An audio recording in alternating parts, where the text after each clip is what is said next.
Buenas compañeros, soy Carlos Samuel Cortés Garza. Hoy les traigo un nuevo video es el proyecto integrador de diseño y simulación de sistemas dinámicos. Son unas cuantas preguntas, son un poco extensas, pero espero le entiendan y les ayude mucho a entender esta materia que estamos llevando a cabo. ¿Ok? Primera pregunta, ¿qué es la causalidad computacional?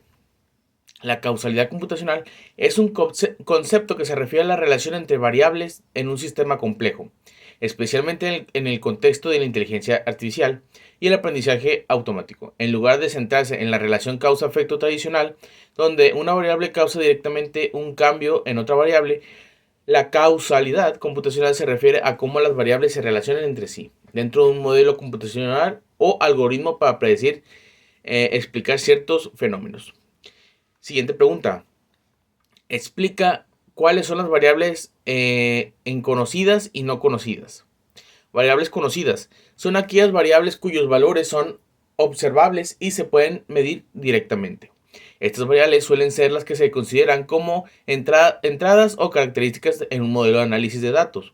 Por ejemplo, si estamos estudiando en el rendimiento académico de los estudiantes, las variables conocidas podrían ser la cantidad de horas de estudio, el nivel de asistencia a clases, el historial académico previo, etc. Estas variables son típicamente las que están disponibles para ser incluidas en el análisis y se utilizan para hacer predicciones o explicaciones.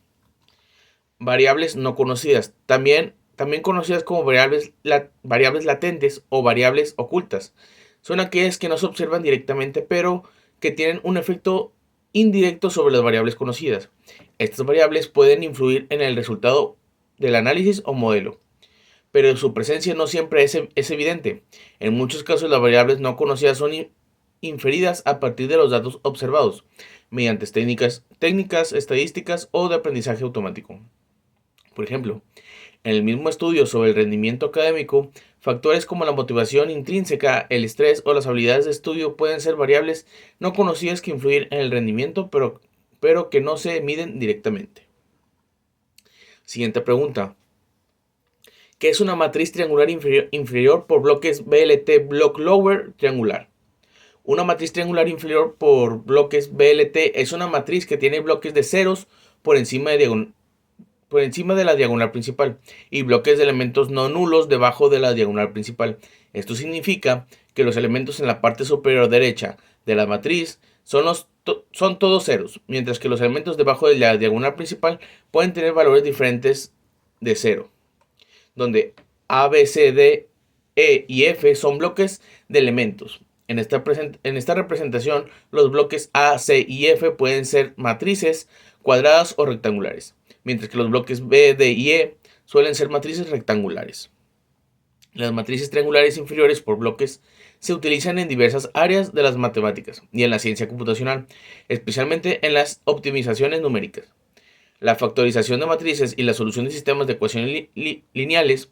La estructura de bloque de estas matrices permiten optimizar ciertos algoritmos y cálculos numéricos para matrices grandes y dispersas. Siguiente pregunta. ¿Qué son las variables de estado? Las variables de estado son un conjunto de variables que describen completamente el estado interno de un sistema dinámico. En un momento dado, son esenciales para el análisis y control de sistemas en diversas disciplinas, como la ingeniería eléctrica, la ingeniería mecánica, la ingeniería de control, entre otras. Siguiente pregunta. ¿Qué son los lazos algebraicos? En sistemas dinámicos, los lazos algebraicos pueden referirse a relaciones entre variables de estado o funciones que definen cómo evolucionan las variables de estado a lo largo del tiempo. Estas relaciones se expresan típicamente como ecuaciones algebraicas que describen cómo las variables de estado se relacionan entre sí y con las entradas del sistema. Siguiente pregunta. Explique en qué consiste el algoritmo DASL y los métodos inline y mixed mode.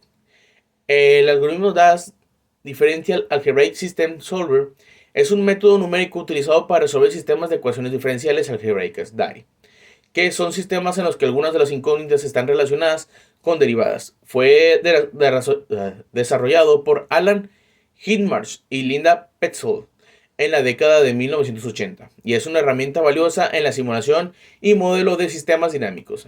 El algoritmo DASL utiliza un enfoque implícito para resolver las ecuaciones diferenciales y algebraicas del sistema simultáneamente. Esto significa que no es necesario desacoplar las ecuaciones diferenciales y algebraicas antes de resolverlas, lo que puede ser una ventaja en comparación con otros métodos numéricos. El método Hassel emplea una combinación de métodos de diferencias finitas y métodos implícitos para integrar las ecuaciones diferenciales y resolver las ecuaciones algebraicas en cada paso de tiempo. Utiliza técnicas de integración adaptativa para garantizar una solución precisa y estable, ajustando el tamaño del paso del tiempo según lo necesario. Ay, me marcó. Método inline. En este enfoque, las ecuaciones diferenciales y algebraicas se resuelven simultáneamente en cada paso de tiempo. Es decir, las ecuaciones algebraicas se resuelven en línea junto con las ecuaciones diferenciales. Esto significa que en cada paso de tiempo se realiza un proceso de resolución conjunto de todas las ecuaciones del sistema.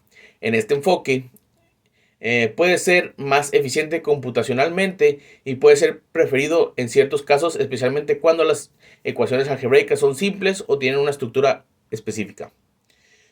Modo mixto, Mixed Mode. En este enfoque, las ecuaciones diferenciales y algebraicas se resuelven por separado, en diferentes pasos de tiempo. Primero se resuelven las ecuaciones diferenciales utilizando un método de integración numérica y luego se resuelven las ecuaciones algebraicas utilizando un método iterativo. Este método puede ser más robusto en algunos casos o puede manejar sistemas de ecuaciones algebraicas no lineales más complejas. Bueno, compañeros, por mi parte sería todo. Estas son las preguntitas que estuvimos manejando en este proyecto. Espero les ayude mucho y los veo en un siguiente video. Muchas gracias.